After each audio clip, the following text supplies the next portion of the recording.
Hello, friends. This is Dr. Renee Tucker here, coming at you to talk today about moody mares and pregnancy problems. Okay, so hopefully we all know what I mean by moody mare, but just in case you haven't seen one, think of a mare who has an excess of hormones. So a lot of times they can be marish times a million, and in fact can get quite unrideable and unhandleable and they can be dangerous. So they are important to figure out what's going on with them.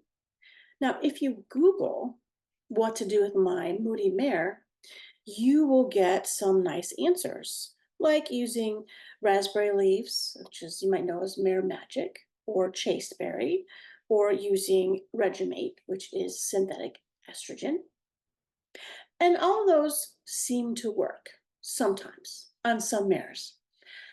And so part of our questions today is, well, why does it work on some mares and not others? So hopefully we'll get that answer for you.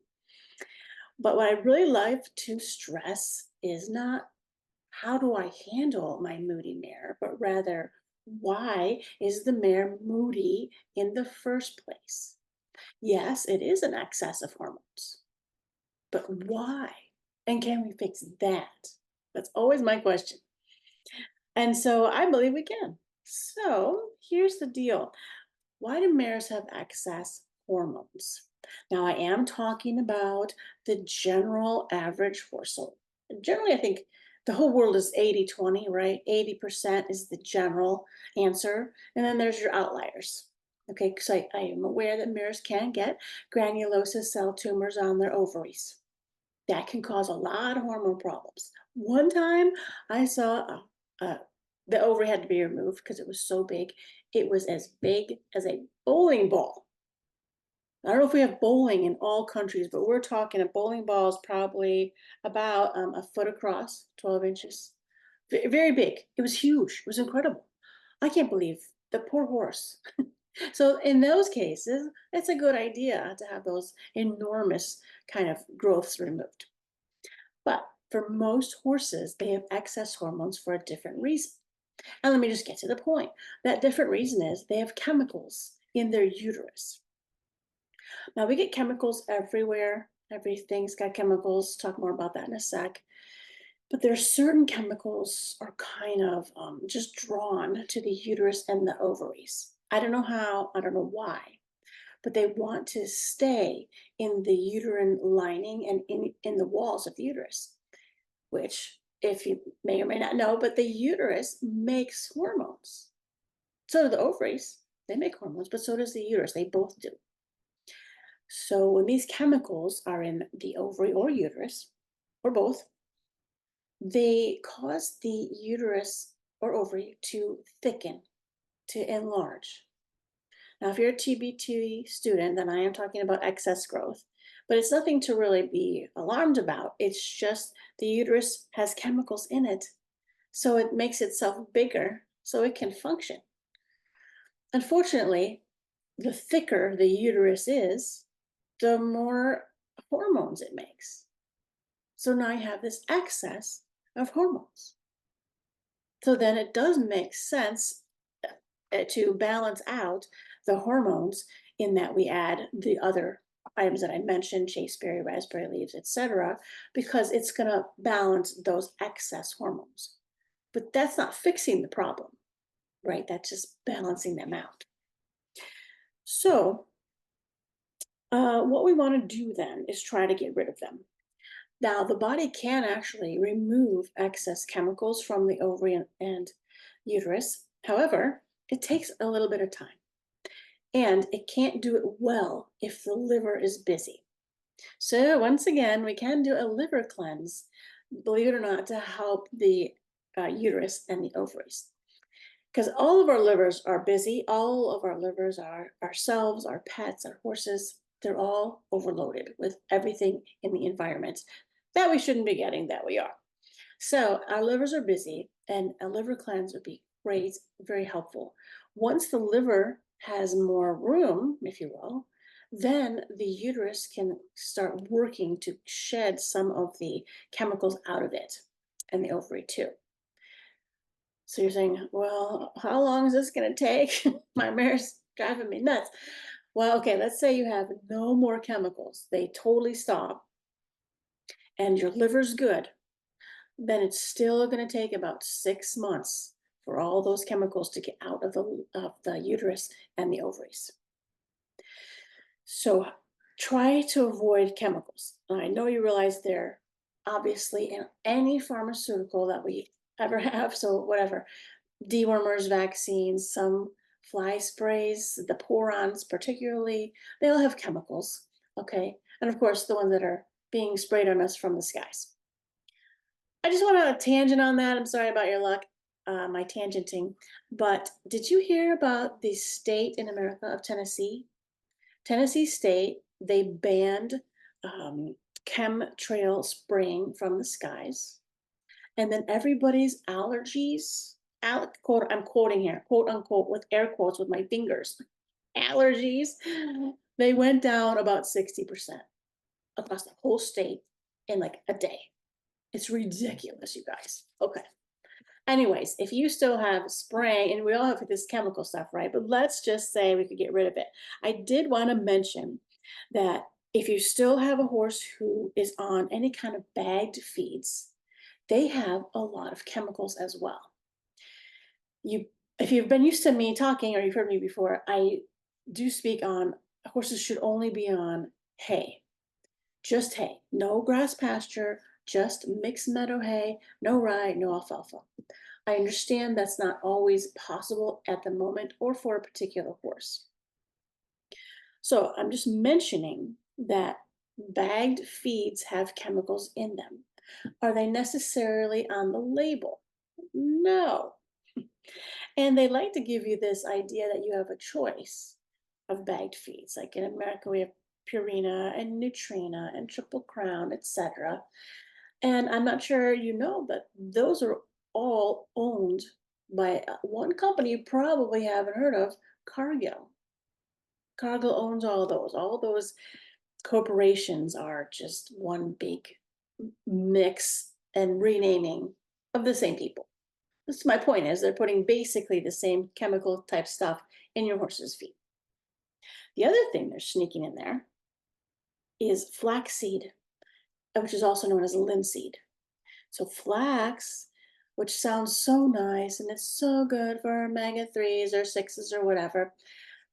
It doesn't matter how good they are for your omega, okay? They're pseudoestrogenic. Flaxseed, also called linseed, is pseudoestrogenic. That means that even though it's not technically an estrogen, the body thinks it is. So it thinks it's got enough estrogen, so then it decreases real estrogen production, which messes up other hormones. Did you know there's more than 80 hormones in the body? And we're just familiar with the names of a few. There's 80, and they all kind of interrelate. So, anyways, the point is flaxseed is pseudoestrogenic. So nobody should be on flaxseed at all. All right, that is snuck in to nearly every horse feed that's in a bag. I was just reading one, I forget where it is. Well, I probably shouldn't say it out loud, but whatever, just read the back where it says, where did it sneak this in? Sorry, reading it. See, look at this, highly digestible fibers, multiple fiber sources. Wonder what that means, including beet pulp, which is loaded with chemicals. I'm sorry, I don't care what the internet says and how, oh, it's not, it doesn't, it's just washed. You know, when we see the word washed, we say, oh, beet pulp is a leftover byproduct from the sugar industry that's been washed. It just says washed. We assume washed with water. It's not washed with water, it's washed with chemicals, which get absorbed. And I'm just aggravated because they just freaking lie all the time. I'm sick of it. Anyway, somewhere in this back of this bag that I'm reading, it talks about the flaxseed. Oh, yes, here it is.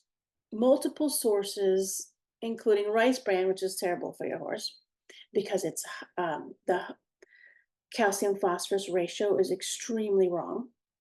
Vegetable oils, which are typically rancid and are very, very highly inflammatory to the whole body, and flaxseed. which is pseudoestrogenic. So, like, the whole point of this feed that they're trying to sell you is these three wonderful things, not one of which is wonderful.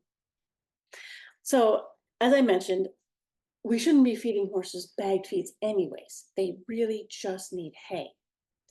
If you're lucky enough to live in a country or an area of a country where, there's just dry scrub fibrous grasses, that's what horses naturally eat.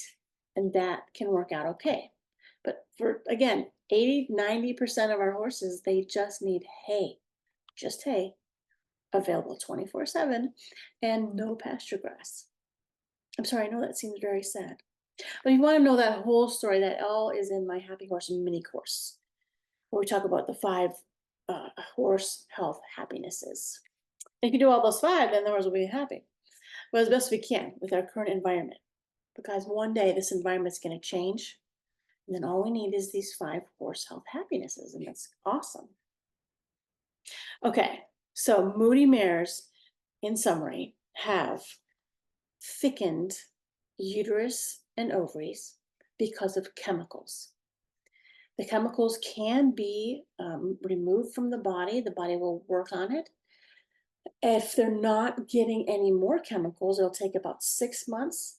And doing a liver cleanse or any kind of liver herbal support, that will help. It's not magic. It's not overnight. Okay, I wouldn't say, oh, just do a liver cleanse and then your mare will be fine. No, no, no. Liver cleanse will help, but it takes time and we've got to stop the chemicals. Okay, the other part of this podcast is just about pregnancy problems in general. So if you're trying to breed your mare or you have, a herd of mares, obviously all these chemicals are going to affect the uterus and its ability to become pregnant. But there's just one other simple thing that I wanted to mention that's helped a lot of people that my clients in the past, and it's simple alignment of the pelvis. Now, you wouldn't think that would matter so much, but if you're familiar with pregnancies in horses, if there's any kind of problem, the veterinarian will usually ultrasound the uterus. And typically, if there's a getting pregnant issue, then there might be, or very often is, fluid that's left in the uterus. And all the fluid that's in a uterus should be removed and kind of tipped out. Because if there's fluid in the uterus, then that impedes or blocks any fertilized egg from implanting in the uterus and becoming a nice tiny baby. I love foals. Okay, anyways, they're the cutest. Okay, so what can happen is the pelvis can be crooked. So who cares? I mean, the uterus is in the abdomen somewhere, isn't it? Well, sort of yes, sort of no. It's in the pelvis and the abdomen, and that's neither here nor there. The point is that the ovaries are connected to the tuberococci bones with ligaments. And then the ovaries are kind of connected with fascia and stuff via the fallopian tubes to the uterus. So it's all connected to the pelvis. You know, before I went to vet school, I just never considered that organs, don't just float around in the body. I mean, sure, there's a stomach, intestines, pancreas, what have you. But then at some point I thought, well, why is it that they don't just blob on top of each other and kind of scoosh around in there and move all over the place? Oh, sure, sure, arteries and veins. But, how come when we jump up and down, they don't hit each other and cause damage just by even walking? And you probably know the answer, but it took me, a little bit of time to really think about that. It's because of the ligaments.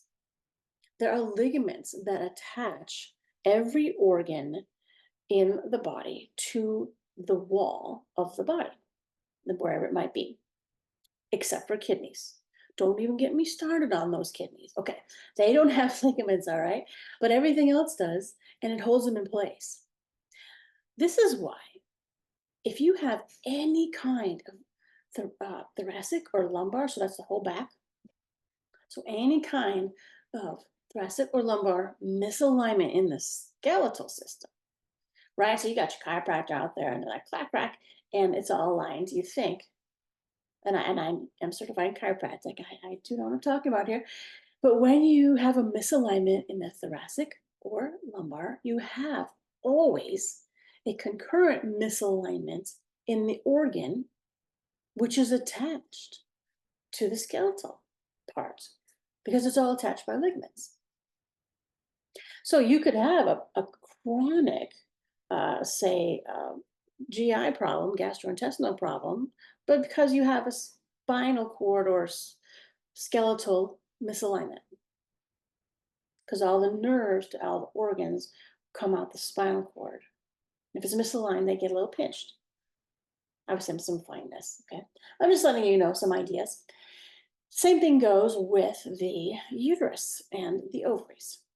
It can be just as simple as aligning the pelvis, because if the pelvis is misaligned, then the uterus can be tipped the wrong way, like tipped forward towards the head of the horse, rather than how it should be sitting, which is tipped back towards the tail end of the horse, because the uterus needs to flush the fluid out. And it can't flush fluid out if the uterus is tipped down, because it'd be trying to be flushing against gravity and it can't get it out. So, as many cases where I've had a horse mare who's had difficulty getting pregnant, and all I did at that time was straighten up the pelvis, and the mare got pregnant. And it's just biomechanical structure. No big secret mystery. Just straighten the thing up and it'll be fun. So please send me your lovely full photos because they're so cute. And please let me know any other questions. I think that's it for now. And I'll talk to you guys next time. Thanks for listening. Bye bye.